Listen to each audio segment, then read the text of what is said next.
Yes, KCF entrance coaching centre principal retired flight engineer KC Francis speaking. ആര്? William ഷേക്സ്പിയറോ? ഓ, village officer. എന്താ village officer, അവിടെ പണിയൊന്നുമില്ലേ? ഞാൻ പലതവണ പറഞ്ഞതാണ് സ്ഥിരമായി എന്നെ വിളിച്ചിങ്ങനെ ശല്യപ്പെടുത്തരുതെന്ന്. എയർഫോഴ്സ് ഉദ്യോഗസ്ഥനായിരുന്നു എനിക്ക് അറിയാം മിസ്റ്റർ ഈ സ്ഥാപനം എങ്ങനെ നടത്തിക്കൊണ്ടുപോകണമെന്ന്. 30,000 അടി ഉയരത്തിൽ പറക്കുന്ന വിമാനത്തിൽ നിന്ന് നുഴഞ്ഞുകയറ്റക്കാരുടെ ഒളിത്താവളം കണ്ടുപിടിച്ച് ബോംബിട്ടവനാണ് ഞാൻ. നിങ്ങളുടെ മകനെ ഞങ്ങൾ പഠിപ്പിക്കും, ജയിപ്പിക്കും. ഇനി ഫോൺ ചെയ്താൽ എൻ്റെ തനി സ്വഭാവം ഞാൻ കാണിക്കും. വെക്കടോ ഫോൺ. ഇവിടെ പഠിക്കുന്ന ഒരു ചെറുക്കൻ്റെ തന്തയാ വിളിച്ചത്. നിങ്ങളും കൂടെ കേട്ട് മനസ്സിലാക്കാൻ വേണ്ടിയാ ഞാൻ അയാളോട് ഇതൊക്കെ സംസാരിച്ചത്. സാറ് എയർഫോഴ്സിലായിരുന്നു അല്ലേ? 1-2 വർഷമല്ല, നീണ്ട 17 വർഷം. ഇതിനിടെ Indo China war, Indo Pak war, അതിർത്തി ലംഘിച്ച് കടക്കാൻ ശ്രമിച്ച 17 പാകിസ്ഥാൻകാരെ ഹെലികോപ്റ്ററിൽ പറന്ന് നിന്ന് ബോംബിട്ട് കൊന്നത് പത്രത്തിലുണ്ടായിരുന്നല്ലോ, വായിച്ചില്ലേ? വായിച്ചോന്ന് ചോദിച്ചാ വായിച്ചു. ആ, അതേ KC ഫ്രാൻസിസ് ആണ് ഞാൻ. പക്ഷെ ബോംബ് പൊട്ടിയതിന്റെ വെപ്രാളത്തിലെ ഹെലികോപ്റ്ററിന്റെ നിയന്ത്രണം തെറ്റി സിയാച്ചിൻ മഞ്ഞുമലയിൽ വീണു. പൈലറ്റ് അപ്പം തന്നെ മരിച്ചു. എൻ്റെ ഒരു കാല് ഫ്രാക്ചറായി. പിന്നെ 6 മാസം കൊറ്റ സൈനിക ആശുപത്രി. അപകടം നടന്ന അന്ന് വൈകുന്നേരം തന്നെ പണ്ഡിറ്റ് ജവഹർലാൽജി ഓടിപ്പിടിച്ച ആശുപത്രിയിൽ വന്നു. അങ്ങേരായിരുന്നല്ലോ പ്രധാനമന്ത്രി. എൻ്റെ തലയെടുത്ത് മടി വെച്ചിട്ട് അരേ ഫ്രാൻസിസ് ജി, ആ ഭാരത് കെ വീർ പുത്ര ഹേ എന്ന് പറഞ്ഞു. ഇപ്പോഴും ആ വാക്കുകൾ കാതിൽ മുഴങ്ങുകയാണ്. അതൊക്കെ പോട്ടെ. പുതുതായി ചേരാൻ വന്ന കുട്ടിയെന്ന നിലയിൽ ഇവിടുത്തെ കാര്യങ്ങൾ വിശദമാക്കാം. റഡാറിലൂടെ യുദ്ധവിമാനങ്ങൾ നിരീക്ഷിക്കുന്ന അതേ രീതിയാണ് ഇവിടെ. ഇതാ കണ്ടോളൂ. എല്ലാ ക്ലാസ്സുകളിലും എന്ത് നടക്കുന്നു എന്ന് ഇവിടെ ഇരുന്ന് കാണാം. നിർദ്ദേശങ്ങൾ കൊടുക്കാം. ഞാൻ മൈക്ക് ഓൺ ചെയ്യാം. Stop the class. Stop the class.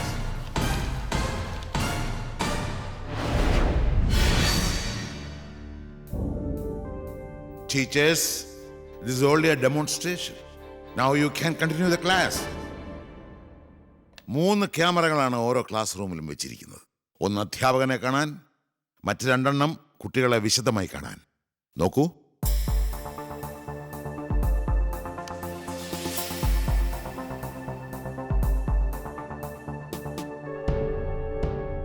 Stop the class, Mr. James.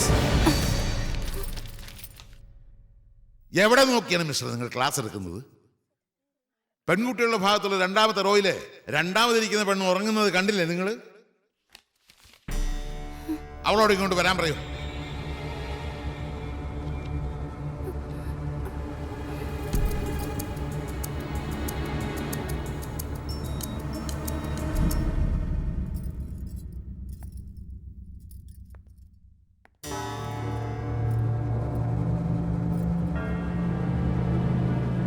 നീ എന്ത് വിചാരിച്ചടി? ക്യാമറയിലൂടെ എല്ലാം ഞാൻ കാണുന്നുണ്ടെന്ന് അറിഞ്ഞിട്ടും നീ ഉറങ്ങി. എന്റെ സ്ഥാപനത്തെ അപമാനിച്ചു. വെച്ചേക്കില്ല നിന്നെ ഞാൻ ചൂരട്ടി കൂടി കടലെറിയും. തന്ത എന്നെല്ലാം വിളിച്ചോണ്ട് വന്നിട്ട് നീ ക്ലാസ് കയറിയാൽ മതി. Get out.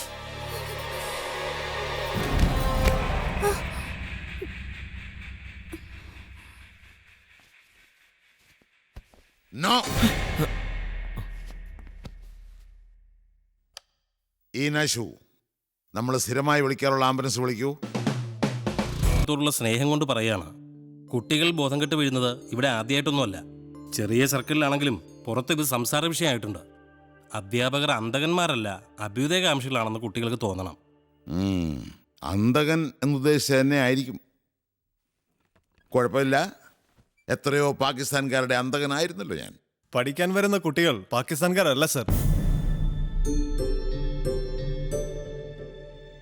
അത് ഞാൻ മനസ്സിലാക്കുന്നു. പ്രതിവിധി നിർദ്ദേശിക്കൂ.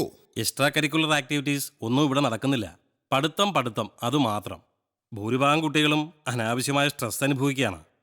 സാറിനൊന്നും തോന്നരുത്. കുട്ടികൾ സാറിനെ ബിൻ ലാദൻ എന്നാണ് വിളിക്കുന്നത്. ആരാണ് അങ്ങനെ വിളിച്ചത്? എന്താണ് അവന്റെ പേര്? പറയൂ, പേര് പറയൂ. പുറത്താക്കാനാണോ സർ? അതെ. എങ്കിൽ മുഴുവൻ പേരെയും പുറത്താക്കേണ്ടി വരും. അഭിപ്രായം തുറന്നു പറയണമെന്ന് സാറ് തന്നെ പറഞ്ഞുകൊണ്ട് പറയാ. പുളുവടിയൻ എന്നൊരു പേര് കൂടി കുട്ടികൾക്കിടയിലുണ്ട്. അതുകൊണ്ട് പാകിസ്ഥാൻകാരെ കൊന്നതും പണ്ഡിറ്റ്ജി അരേ ഫ്രാൻസിസ് ജി എന്നൊക്കെ സംസാരിച്ചതും സാറിനി ആരോടും പറയണ്ട. അതൊക്കെ ഞാൻ പുളുവടിച്ച് കാണുന്നതാണോ?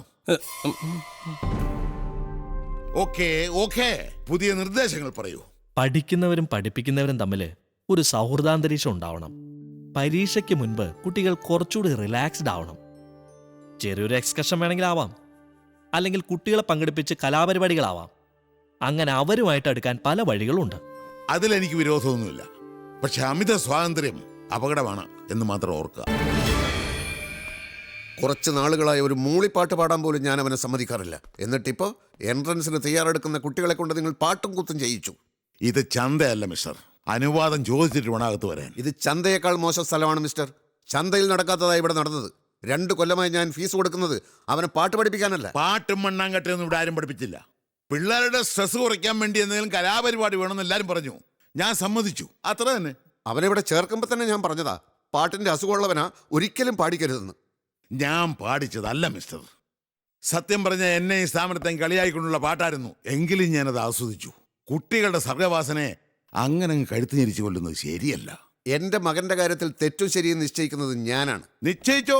ആര് വേണ്ടെന്ന് പറഞ്ഞു? പാട്ട് പാടിപ്പോയതുകൊണ്ട് എഞ്ചിനീയർ ആകാതിരിക്കുമോ? ശങ്കർ മഹാദേവൻ എന്ന പാട്ടുകാരൻ എഞ്ചിനീയറാ.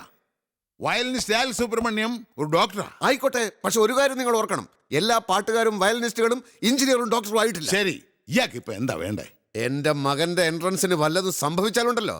ഒന്ന് പോണം മിസ്റ്റർ. 30,000 അടി ഉയരത്തിൽ പറക്കുന്ന അല്ല, വേണ്ട, എനിക്കിവിടെ വേറെ പണിയുണ്ട്. പാപ്പാ, മനുഷ്യത്വമില്ലാത്തവനാ നിങ്ങൾ. പണമുണ്ടാക്കാനല്ലാതെ രക്ഷിതാക്കളുടെ വികാരം എന്തെന്ന് അറിയില്ല നിങ്ങൾക്ക്. ആത്മാർത്ഥതയില്ലാത്ത വൃത്തികെട്ട മനുഷ്യൻ.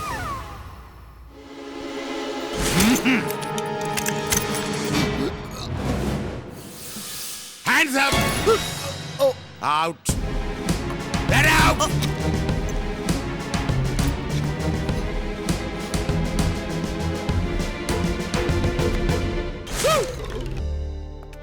ഇത് നിങ്ങളുടെ ബാച്ചിലെ അവസാനത്തെ ക്ലാസ്സാണ്.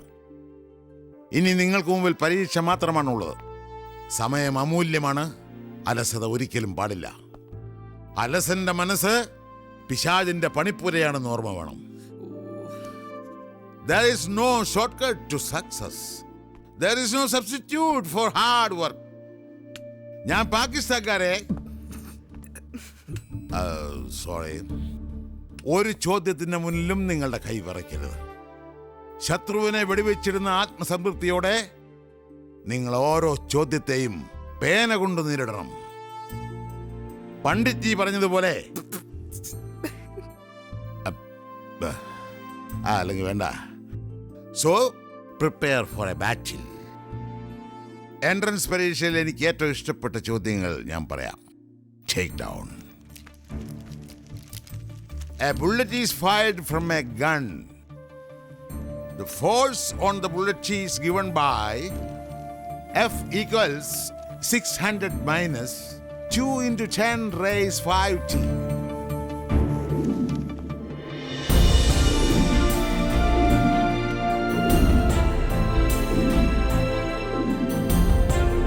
So children, I wish you all success. Bye.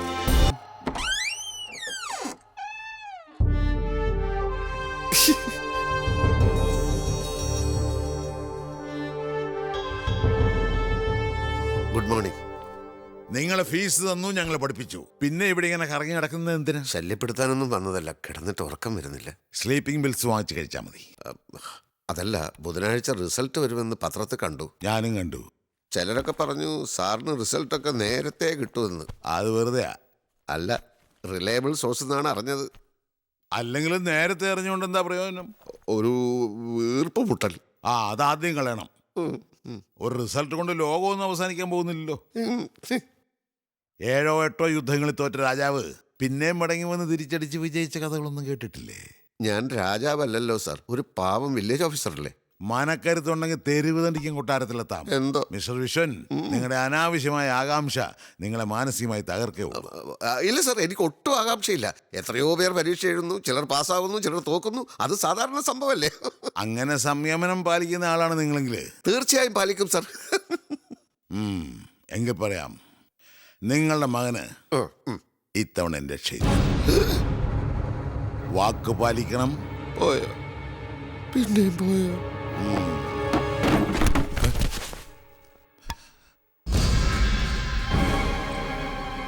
Mister Viswan, Viswan, Inashu, Inashu.